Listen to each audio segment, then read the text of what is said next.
Chers frères et sœurs, chers téléspectateurs, téléspectatrices de Lumen Christ TV, imaginez ma joie de vous retrouver pour un nouveau numéro de 1001 découvertes sur la Vierge Marie. Dans cet espace, nous entrons doucement dans le mystère du cœur de Marie. Il ne s'agit pas pour nous de l'idéaliser, mais d'y trouver une lumière pour nos propres vies. Aujourd'hui, je partage avec vous une question tout à la fois profonde, délicate, subtile et très actuelle posée par Rodinette qui nous vient du diocèse de Porto Novo. Écoutons la question. Mon père, que devient l'amour d'une mère quand son enfant appartient d'abord à Dieu? Merci Rodinette. Je le disais à l'instant, ta question touche un point essentiel, sensible, parfois douloureux, que vivent beaucoup de parents, de mères en particulier, mais aussi tous ceux qui aiment profondément quelqu'un sans pouvoir le garder pour eux. Je vais essayer de répondre, et c'est tout simplement un essai en 4 petits points. Le tout premier point, c'est qu'il s'agit ici d'un amour mis à l'épreuve. Et l'épreuve, précisément, c'est d'aimer sans posséder. Dans notre culture, aimer un enfant, c'est souvent vouloir le protéger, le garder près de soi, décider pour lui ce qui est bon. C'est normal, c'est humain. Une mère donne la vie, elle veille, elle nourrit, elle soigne, elle éduque. Alors, quand l'enfant grandit et qu'il commence à suivre une route qui échappe à ses projets, le cœur se serre. Marie a connu cela de manière très particulière. Son enfant n'était pas seulement son fils, il appartenait d'abord à Dieu. Et dès l'Annonciation, l'ange le disait clairement à Marie, il sera appelé Fils du Très-Haut. Marie sait dès le début que son amour de mère devra un jour accepter de ne pas être le premier. Et dans la vie ordinaire, c'est ce que vivent les parents quand un enfant choisit une vocation, un engagement, une mission qui les dépasse. Par exemple, le sacerdoce, la vie consacrée, l'engagement humanitaire risqué ou même un chemin professionnel loin de la famille. L'amour est toujours là, mais il doit changer de forme. Le deuxième point est qu'il s'agit d'un amour qui consent à passer au second plan. Quand Jésus a 12 ans, Marie et Joseph le retrouvent au temple. Jésus leur dit, « Ne savez-vous pas que je dois être chez mon Père ?» Cette phrase est décisive. Aussi décisive pour Joseph que pour Marie. Elle marque une frontière. Jésus affirme que son premier lien est avec le Père céleste, même s'il a des parents humains. L'Évangile ne dit pas que Marie a compris sur le champ. Il dit qu'elle a gardé ces choses dans son cœur. Autrement dit, son amour a accepté d'être déplacé sans être nié. On peut le dire pareillement de Joseph. L'un et l'autre restent père et mère, mais en acceptant désormais que leur fils ait une mission qui les déborde complètement. Et dans nos vies, cela ressemble à ce moment où une mère comprend qu'elle ne sera plus la référence absolue de son fils, que son enfant écoute d'autres voix, suive d'autres appels. L'amour devient alors plus intérieur, plus silencieux, parfois un peu plus douloureux, mais aussi plus pur.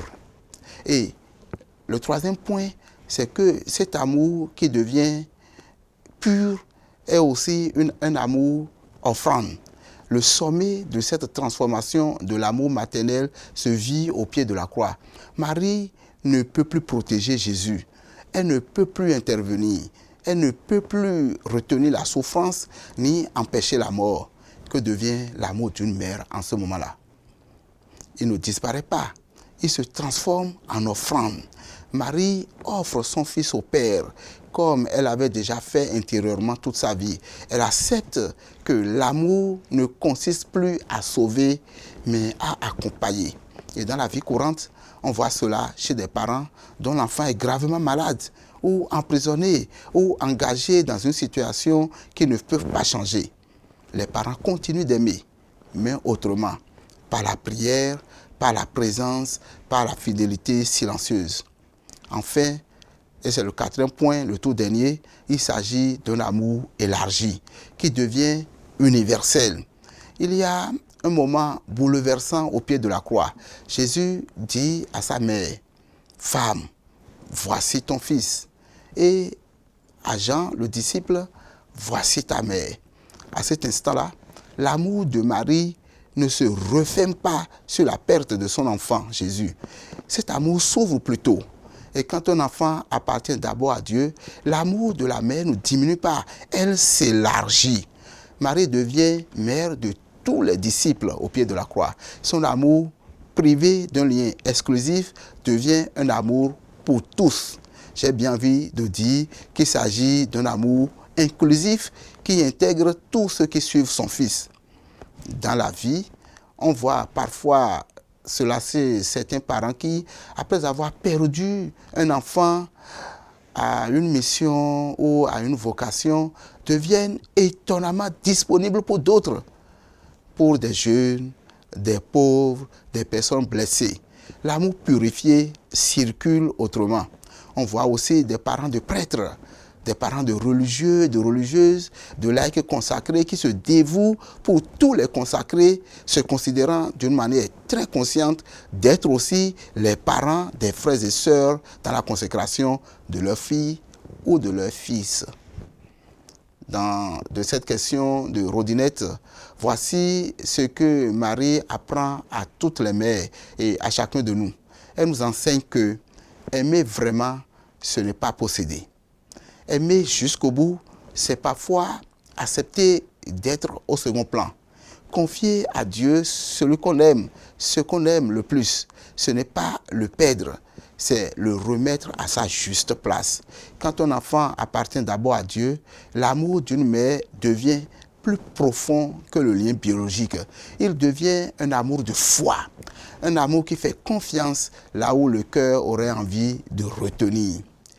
Chers amis, retenons donc ceci, l'amour d'une mère ne disparaît jamais. Il est parfois bouleversé, déplacé, purifié, mais entre les mains de Dieu, il devient fécond.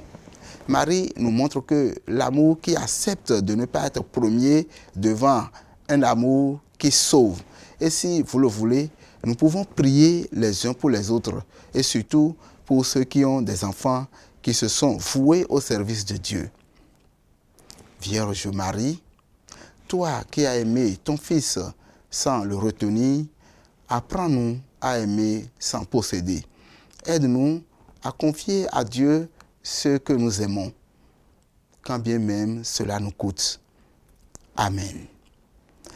Que le Seigneur vous bénisse, que le Seigneur bénisse toutes les mères et bien sûr aussi tous les pères, qu'il console celles et ceux dont l'amour est mis à l'épreuve et que la Vierge Marie vous accompagne dans les chemins parfois douloureux de l'amour vrai appelé à se dessaisir.